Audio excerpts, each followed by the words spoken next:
Assembly సాక్షిగా నందమూరి బాలకృష్ణ నాయుడు ఎవడు అనేటువంటి సంబోధించాడు మెగాస్టార్ పవన్ కళ్యాణ్ చిరంజీవిని. నువ్వు ఎందుకు స్పందించలేదని అడుగుతా ఉన్నాం.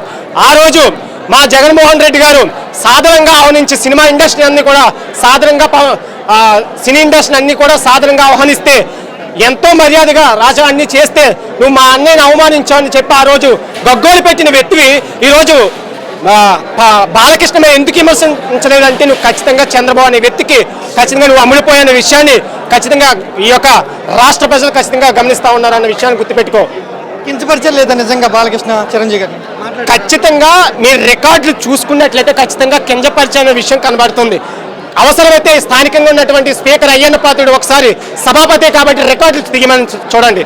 ఆ రికార్డులు తీస్తే ఉన్నది ఆఖరికి అక్కడ ఆయన మాట్లాడినటువంటి ఆ యొక్క శాసనసభ్యుడు కైకలూరు శాసనసభ్యుడు చెప్పాడు నేను మాట్లాడిన తప్పు దయచేసి దీని రికార్డులను తొలగించానని చెప్పి ఆ రోజు మాట్లాడిన కైకలూరు శాసనసభ్యుడు కూడా చెప్పడం జరిగింది. ఖచ్చితంగా కించపరిచాడనే విషయాన్ని ఈ రాష్ట్ర ప్రజలు అలాగే మెగాస్టార్ అభిమానులు ఖచ్చితంగా రేపు రానున్న రోజుల్లో ఖచ్చితంగా వీళ్ళందరికీ కూడా బుద్ధి చెబుతారు.